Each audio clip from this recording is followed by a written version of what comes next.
Hello. আচ্ছা, একটা কথা হঠাৎ খুব জানতে ইচ্ছে করলো, বলতেও ইচ্ছে করলো।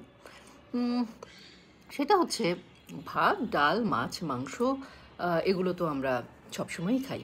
কিন্তু থাকে না আমাদের কিছু এক্সট্রা খাবার, লাইক আমরা কেউ খুব চটপটি খেতে পছন্দ করি, কেউ খুব ফুচকা খেতে পছন্দ করি, কেউ বা রাস্তার পাড়ে দাঁড়িয়ে একটু ঝালমুড়ি, আচার এগুলো খেতেও পছন্দ করি। আবার কেউ কেউ দেখা যায় মিষ্টি খেতে পছন্দ করি, কেক, পেস্ট্রি, পিৎজা বা বিভিন্ন ধরনের জাঙ্ক ফুড, তাই না? আচ্ছা, এক্ষেত্রে তো আপনাদের মতো আমারও একটা পছন্দ আছে। তো আমার যেটা হয়, আমি আসলে রেগুলার খাবারের সাথে একটু ঝাল, টক, একটু আনইউজুয়াল টেস্টের খাবার খেতে পছন্দ করি।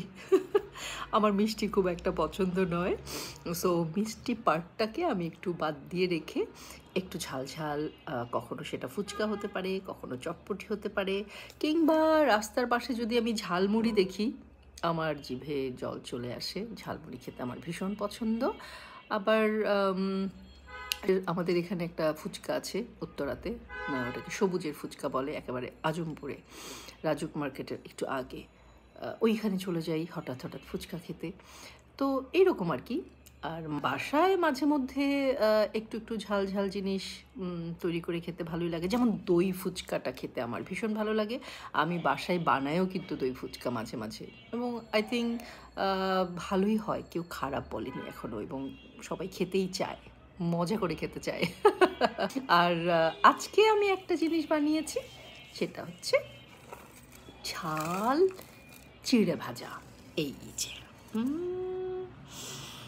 আজ বিকেলে আমার মনে হলো, আমি বাইরে ছিলাম সারাদিন, বিকেলে বাসায় ফিরে মনে হলো আচ্ছা হাতের কাছে চিড়া আছে, একটু কাঁচা বাদাম আছে, আমি একটু রসুন দিয়ে কাঁচামরিচ দিয়ে একটু চিড়া ভাজা করে ফেলি। সো আমি একটু চিড়া ভাজা করলাম, এবং চিড়া ভাজাটা খুব মচমচে হয়েছে, শব্দ শুনতে পাচ্ছেন।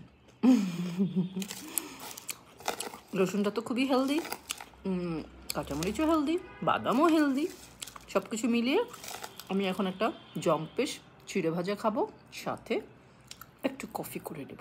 আগে চিড়া ভাজাটা খাই, তারপরে কফিটা করব। ওকে, এই হচ্ছে আমার গরম গরম চিড়ে ভাজা, এই হচ্ছে আমার কফি। ভালো থাকবেন সবাই, এবং বাসায় মাঝে মাঝে এরকম টুকটাক জিনিস তৈরি করে খাবেন, এতে করে না মনটা ফুরফুরে থাকে। গরম গরম চিড়ে ভাজা, সাথে একটু বাদাম আছে, একটু রসুন আছে, আর একটু কাঁচামরিচও আছে। এই চিড়ে ভাজাটা আজ আমি করলাম একটু বিকেলবেলা নাস্তা হিসেবে।